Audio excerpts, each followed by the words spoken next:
dari lisan awak. Yang pertama kata Nabi namanya adalah al-ghibatun. Ghibah. Itu namanya maksiat mulut itu, al-ghibatun. Lah tentu dia awak ghibah. Apa? Bangun banyak buat perangai tu tapik mana tu? Tu al-ghibatu. Berarti yang pertama adalah namanya maksiat lisan ko kata Nabi al-ghibatu, yaitu kalau orang ko bagibah. Bagun yang menyebut perangai orang, elok perangai orang yang sabut yo, apa talai buruk. Ko disabut ke situ, ko disampean ke situ, iko diopor ke situ. Di bagun yang yo menyebut uang, aku sampai balik saja. Itu namanya penyakitnya al-ghibatun. Berarti yang pertama maksiat lisan itu kata Nabi adalah ghibah. Yang kedua penyakit maksiat lisan itu apa? Yang kedua namanya an-namimah. Ada tentu an-namimah dah artinya apa? An-namimah nah tentu namimah. Namimah ko kalau bahasa awak adu domba, adu lagu Romai Ramah tu lah. Adu domba. Naniko adu ke situ, naniko diadu lo ke situ. Itu namanya adu domba. Nah, di an-namimah. Sebab kata Nabi la yadkhulul jannata namamun, tak akan mencium bau surga bagi orang yang sukonya berlaku ghibah. Apa namimah ya? Namimatun. Namanya. Berarti orang yang namimah kok jampang mati sebelum bertobat, berarti tampaknya adalah neraka. Itu namimah. Berarti adu domba. Aku adu ke siko tetangga, aku adu ke siko tetangga, aku adu ke siko. Itu yang kedua. Terus yang ketiga kata Nabi yaitu namanya maksiat lisan, dan ketiga adalah namanya al-hasadu. Apa artinya? Hasad ya? Anda sadar kalau hasad kau penyakit hati. Kalau yang penyakit maksiat mulut lisan itu tadi dah salah satu dah, tapi adalah tajasus. Tajasus itu apa? Mencari-cari kesalahan orang lah. Berarti coba nyek tau. Pertama maksiat lisan yang pertama adalah ghibah, berarti bagunjiang menyebut orang. Yang kedua namimah, madu atau adu domba. Yang ketiga tajasus, mencari-cari kesalahan orang lain. Dan keempat namanya kalau bahasa awak berjanji palsu. Dan kalimo namanya keempat berjanji palsu, dan kalimo namanya bersumpah palsu. Sumpah palsu, janji palsu itu beda apa? Sumpah palsu. Coba sebut lihat. Mereka buat pacan cik-cik. Pertama ghibah. Yang kedua namimah. Yang ketiga tajasus. Dan keempat janji dipungkiri. Dan kelima sumpah palsu. Iko kira-kira cuba mau bertanya ke ibu-ibu amolo, ibu-ibu yang utama dulu. Penyakit yang 5 prakara ko cukup 5 saja orang bahas. Yang 5 prakara ko. Kini kan awak masuk bulan Ramadan enggak? Cuman satu-satunya tahun kini, bulan kini kita yang bersobok bapak dan ibu setelah pesta demokrasi disambut di bulan Ramadan. Tahun-tahun lalu kan ada orang. Lama jaraknya. Jadi yang mau tanya, yang 5 prakara ko mungkin tak terjadi menjelang tanggal 4 balik Februari petang. Mungkin tak. Pertama Gibah tadi. Duduk di sinyak sabui sepulan ko, duduk siko sabui lo orang ko, duduk sinyak baca lo pangai orang tan. Lah gibah. Nang kedua namimah. Itu dia dah. Duduk di pelantar, duduk mewakili madu wang keraja. Tu namimah. Dan ketiga tajasus ya, mencari-cari kesalahan orang. Mungkin tak kau terjadi menyelampet balik peberani petang? Mungkin. Banyak terjadi, tapi kami di bawah kan, siko insyaAllah nak ada lah. Kami di sapi. Ya kalau tak dua insyaAllah tak ada lah. Cari-cari kesalahan orang. Nah, dan kampe janji dipungkiri.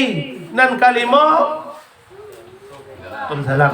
Dan kalimo sumpah iko janji dipungkiri, sumpah palsu. Nah, iko bapak ibu, iko agak rentan terjadi menjelang tanggal lampek balik Februari. Janji yang guaknya sampai ke lutut, janji ya. Sudah tu basumpah lo le tahu. Basumpah dan basumpah. Kan betul tak? Ya. Basumpah dan pak. Iyo kadang tolong apa ni basumpah. Apa demi Allah pak apa.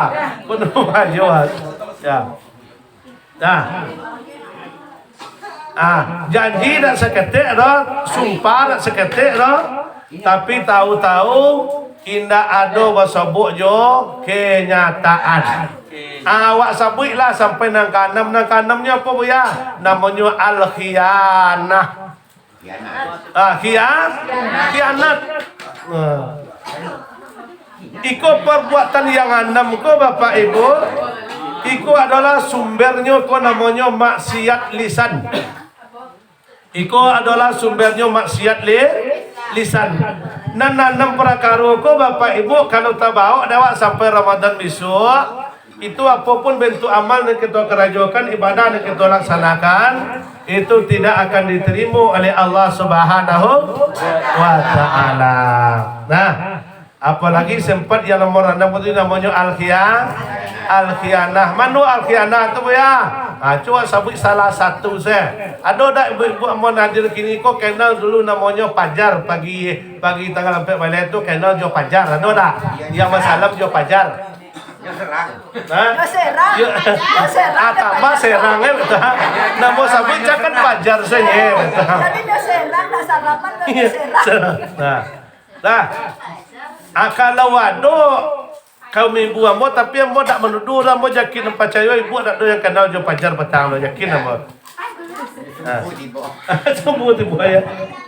Nah, iko kalau ado bo, kalau seandainya ado patang ko bersalaman dengan Pajar ko tadi, sempat bersalaman dengan Pajar ko, waktu sebelum tanggal 4 balik Februari patang, sempat kita nak tobat do masih ada kesempatan sampai malam lain atau 5 malam lain. Tagak tengah malam atau jam 10 malam ambil uduk solat 2 rakaat taubat kepada Allah, berjanji kepada Allah, ya Allah, patang yo tertipu ambo ya Allah. Yo tertipu ambo, kilaf ambo. Yo lah tambik dak ambo Pajar tu. Yo. Ya, lah terterima dak ambo Pajar tu di rumah ambo ya Allah. Besok dak kamu ulang le dah tobat ambo ya Allah. Nah, tobat nasihat.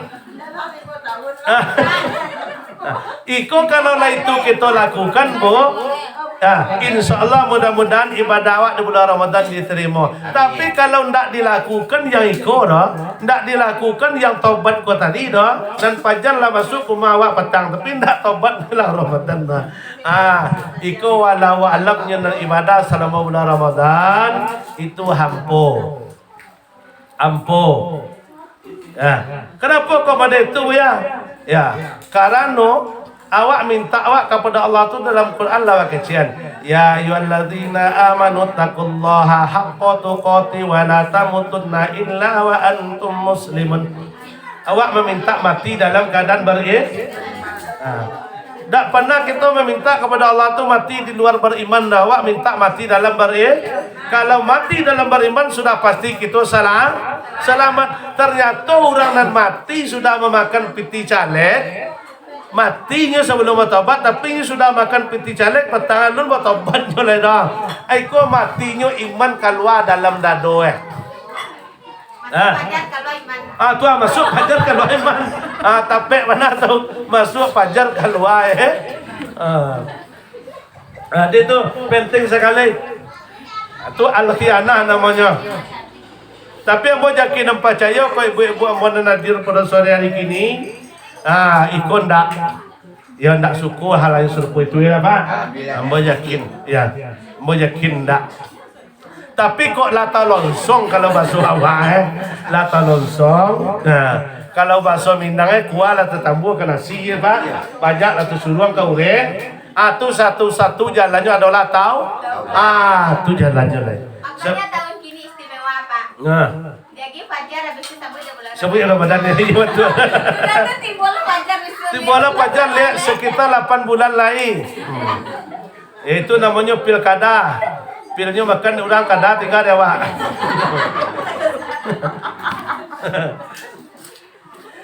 Termasuknya penyebabnya penyakit yang 6 perkara tadi yang disebut dengan maksiat lisan tadi gara-gara masalah asalah kejadian politik kapatang, beda pilihan, usah hubungan, putih hubungan, silaturahim dengan tetangga, dengan keluarga, mangkok sebelum masuk Ramadan, ku ada nan pacah awak patawian balik, ku ada nan putih kita pasambungkan balik. Berbeda pilihan itu hal biasa namanya demokrasi. Iku ada laki bini bu. Dek beda pilihan 3 bulan tak bunyi-bunyinya. Bini ko pilihannya laki, ko pilihannya. Piti laki itu lah yang dia dah. Kau banyak fajar beda. Ya, sama-sama kare nan lakinya menukung kau. Nan bini nukung kau. Ndak mau balas dah. Ndak mau balas dah. Sehingga ni dukung haram menang surah laju. Apa lah cakap? Lah selesai pemilihan tu, eloklah balik. Eloklah balik betul. Itu namanya pesta demokrasi internasional. Tak lo bisa kita pungkiri itu, tak bisa kita hilang. Tak lo dia gin hak suara awak, bro. Suara awak sebab kewajiban awak memberikan hak suara. Memilih pemimpin terbaik itu wajib bagi awak. Apabila siapa yang salah memilih pemimpin rahsia misua dek kerana konya wani piro lah jalannya tak layak do pilih aja lainnya batin awak tak menerima sebenarnya do tahu awak kekurangannya nyo tak layak do menurut agama tak cocok do lah tahu awak tapi dek wani piro pilih aja nyo berarti itu namanya salah memilih pemimpin. Artinya lain dah hianat tu Pak. Lain dah hianatnya dah. Naninya. Oh, nya tepat betul. Lain. Nan janjinya tepati, tetapi nya berkhianat kepada dirinya sendiri. Nya batinnya lah mengecek seorang kau tak layak dah. Tak layak dah batinnya mengecek.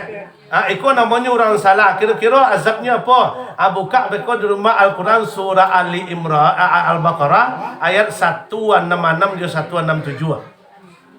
Ternyata orang yang salah memilih pemimpin tu, besoknya mengadu kata Allah, ya Allah, balik lambo ke dunia, lihat amor pai menamui orang tu, nak pai bagi nak amplop akan nyut dia. Ya, amor nak perbaiki kesalahan amor lihat ya Allah. Ayat 177-nya dia jawab dan kata Allah ndak bisa lain. Ndak bisa lain la tolonsong. Ya, la tolonsong. Maka di ujung ayat 177 kata Allah, apa tampaknya orang tu? Kalau salagianya disasar di neraka sudah tu dimasukkan ke saro, dicuci di neraka dimasukkan ke saro. Dan orang yang salah memilih pemimpin kau disasar dimasukkan ke neraka dulu lihat. Disasar masukkan ke neraka lihat. Apa kata Allah di ujung ayat tadi? Wa ma hum bi kharijina minan nar. Mereka dan iko kata Allah kekal di neraka selama-lamanya. Tu boyo bare aku meh kalau orang yang salah memilih pemimpin salahnya tu tadi salahnya ndak layak menurut agama doh tapi dek kerana pajar ko tadi pajar ko kan yo bahayo doh Uang lawa janji di siku, tibonya pajar no. Putui janji orang tu itu. Jadi, iko perbuatan. Meda karena kita manusia biasa, mudah terpengaruh, mudah terpadayo, mungkin lah jebol awak sekali patang.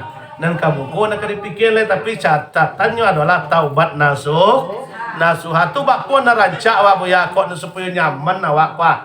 Masalah demokrasi ko kan kado taruh besok dong. Pakailah konsep memilih kerana hati, jangan memilih kerana kalau lah itu dipakai konsep ndak kawaga-bagai, iya kakala kemenang tu urusan cuman tumpangkanlah hak suara awak kepada yang layak, yang patut menurut agama atau menurut pilihan hati awak sendiri. Tu suruh layak tumpangkan. Kalau masalah kalah jo menang itu urusan Allah. Adik kan banyak yang putui. Banyak terjadi zaman dulu tu Bapak Ibu de kami di bawah sudah pemilihan 5 tahun tak bunyi-bunyi do tetangga, adik jo kakak, mama jo keponakan. Dak bunyi selama 5 tahun. 5 tahun je bunyi lihat, nyo kamu betul lihat jo nak kandung. Nyelok lo lihat. Aku ndak boleh.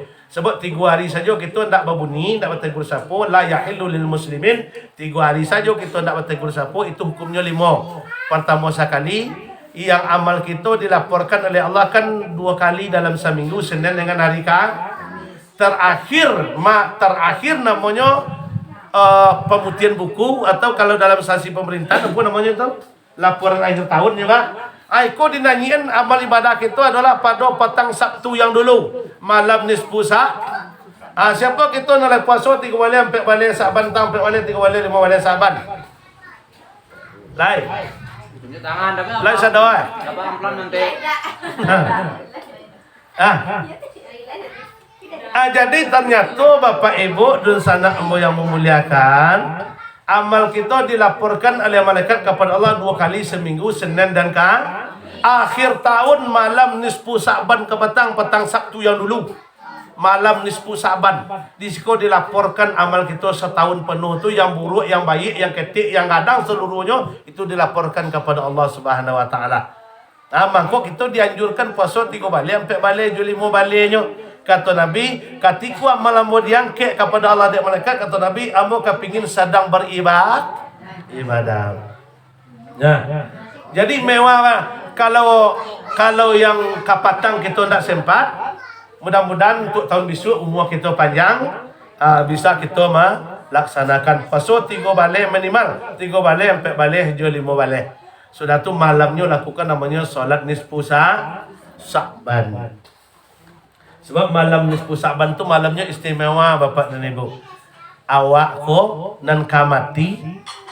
Nabi bertanya kepada Aisyah, atadrina fi lailatin nisfu Sa'ban. Oi Aisyah, tahu dah engkau yang terjadi pada malam nisfu Sa'ban? Jawab Aisyah, kata Aisyah, ya Rasul, tidak tentu dak mau apa yang terjadi pada malam nisfu Sa'ban. Jawab kepada Nabi, awak 2 ampek. Kata Nabi. Yang pertama kata beliau, ayyu kitabu min kulli bani Adam fihi sanati. Jadi ternyata pada malam nisfu Sa'ban itu setiap tahun Bapak Ibu, dari anak keturunan Adam sedunia kok, bukan hanya sekadar ditabung saja, rasa dunia kok yang akan lahir setahun ke depan lah dicatat pada malam nisfu Sa'ban. Lah kan Musa dunia kau pakai KB sado contoh tapi kalau lah dicatat petang Sabtu yang dulu akan lahir ke dunia kau, tidak bisa, itu kehendak Allah.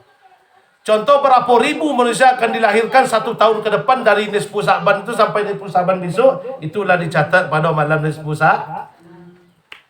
Tidak bisa dipungkiri. Yang kedua, wa fiha ayyu kitabu min kulli halika min bani Adam fihi sanati. Yang akan mati itu setahun tu, mulai dari petang Sabtu yang dulu sampai besok Sa'ban tahun besok, itulah dicatat siapa yang akan meninggal, lah dicatat pada malam tu. Sekian banyak yang akan meninggal, contohnya ndak bisa lagi. Oh takui mati lari ke sungai, mati je situ. Oh takui seko lari padang rok, mati je. Kalau lah tercatat pada malam nisfu Sa'ban. Cuman bedanya lagi, ada yang enggak dulu, ada yang belakangan, itu bedanya lagi. Kalau ada awak nadir kini kau agak tercapek, itu tak pek kalah ya doa. Kau agak dimungkul, agak di hati namanya. Ti pasal terima saya mah.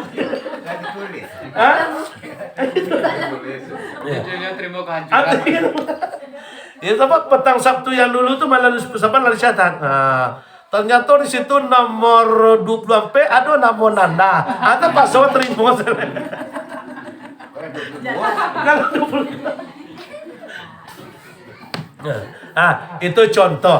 Jadi kematian manusia kan ada bahasa kampung tuh Pak. Mati tak samau. Itu ndak ada mati tak samau itu dah. Mati itu adalah kena lah ditentukan oleh Allah, cuman caranya jo waktu yang berbeda-beda tuh resiko Tuhan tuh. Caraku ada yang balangga, ada yang mati jatuh, ada yang mati di urang, ada yang mati minum macun, macam-macam lah, ada yang mati di bini guys. Jadi macam-macam. Hilang nanggo perasaan di bini benar. Itu apa? Jadi cara dan waktu itu rahasia Allah. Tetapi yang mati ternyata bukan hanya orang Islam Bapak Ibu, seluruh dunia lah dicatat pada malam